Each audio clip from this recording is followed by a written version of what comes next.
Welcome on back to the channel. My name is Mackenzie. We're here at Lafontaine Classic Cars HQ, that is headquarters if you didn't know. Right in Milford, Michigan, bringing another badass resto mod. This car is sick. It is a survivor in some regard. She has been woken up and brought all types of new life throughout. We're gonna go a full tour around the car, get you going down the road. We're gonna check out underneath it. This thing has a lot to boast, and it is a subtle sleeper. So kicking us off at the front end, you will see there is a nice shine to the paint, but there are some bumps and bruises. This grille is original. All of these body panels are original. This Boxwood green looks awesome. We have a white ivy roof on it. This is just how this 69 F100 was ordered. Now you see we've got a intercooler with a condenser behind that and an aluminum radiator. That really makes me want to pop the hood. Let's do it to it.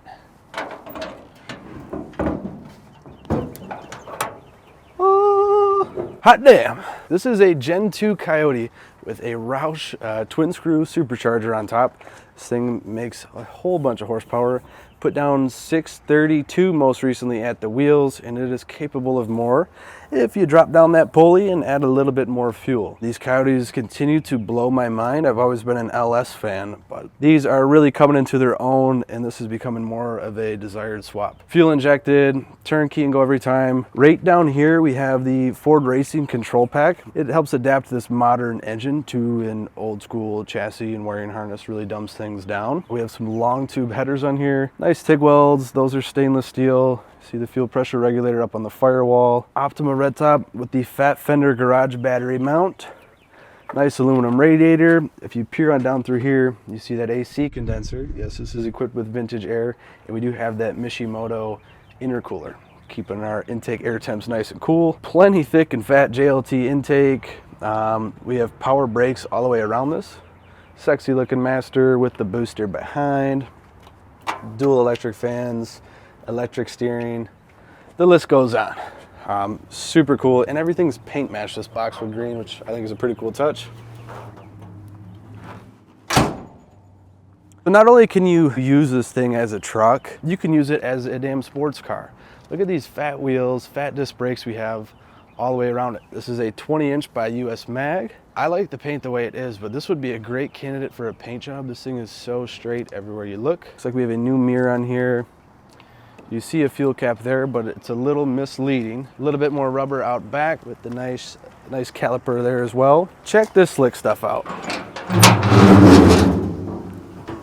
Right down yonder, we have our new fuel fill with a pretty trick little stowaway mode, so you can still totally use the bed, come back here to fill it up. The main reason people are doing this, you gain so much more room inside of the cab, probably about 4 inches of legroom, and you get a better weight distribution moving the fuel tank behind the rear axle. So there is a whole lot to boast up underneath this. We'll drop in a clip of us touring the underside of this truck here. We've got coilover suspension all the way around. We've got a 4-linked 9-inch rear end with the PowerTrax gear.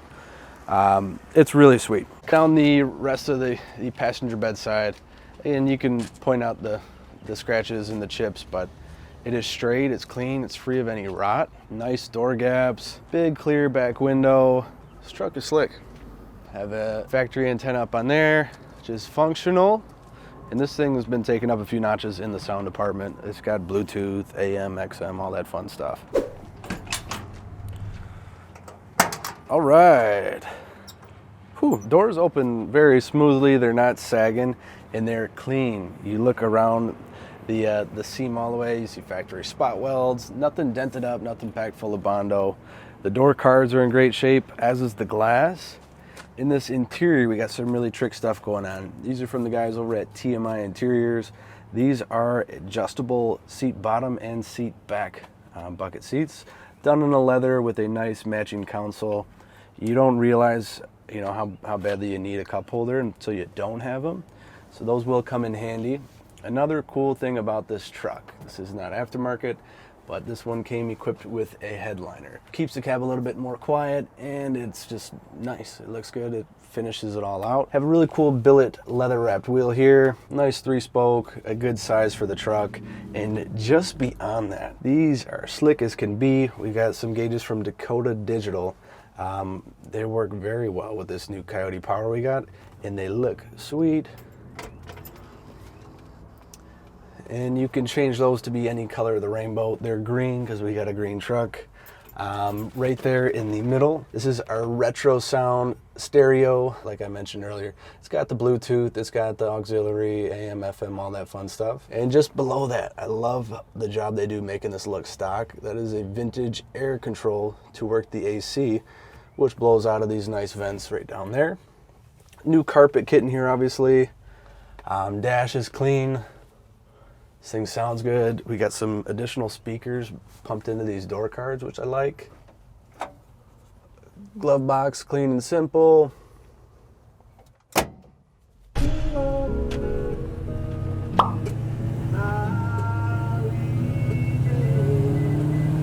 right, we got our Bluetooth working good in here. Just pulling out. It's like all of our gauges are working, reading good. The truck goes straight down the road. Coming into the first turn here, doing a light 45. This truck, I mentioned it has some updated underpinnings. We actually have 2011 Crown Vic front suspension in here. That gives it proper control arms, front independent suspension, which makes the world of difference over the factory I-beam this came with. Not only that, it's not a stock Crown Vic. They're all upgraded parts, built in angle-around performance, to put it simply. Seats are very comfortable. The wheel is a good size, fits good in the hands. We've got a whole bunch of power we can unleash. This Roush Supercharged engine is no joke. Quite frankly, I don't know if we have enough tire out back or a sticky enough tire, but we're gonna give it hell.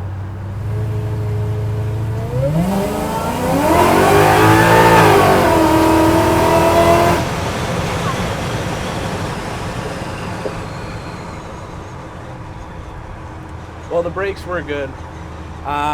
This thing's a handful. Obviously, it keeps it straight in the lines. That's all of the gusto.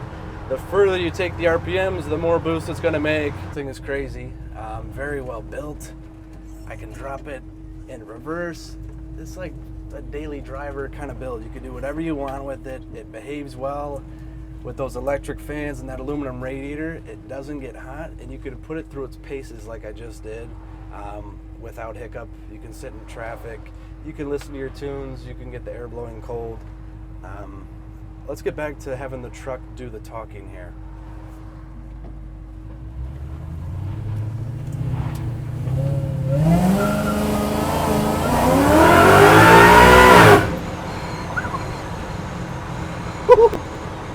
Damn.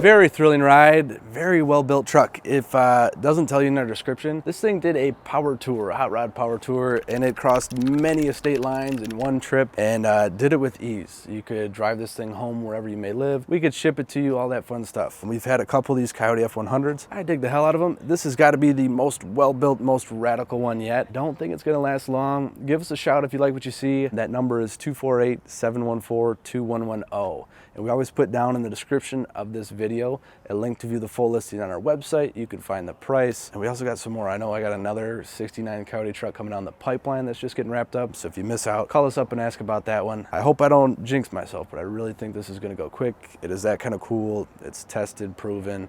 We gave it our stamp of approval and taken it up just another notch. Thank you from Lafontaine Classics, and like, subscribe, share if you enjoyed any bit and want to see more. Bye now.